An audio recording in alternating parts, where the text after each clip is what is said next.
так упрямо. Если бы не твой милый голосок, я бы упал, сделал последний вздох. И звезды мирно падали, как будто до меня.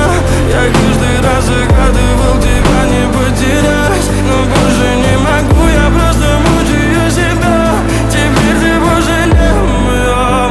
В камине в 6 утра фотография твоя, горят воспоминания о тебе. У камина в 6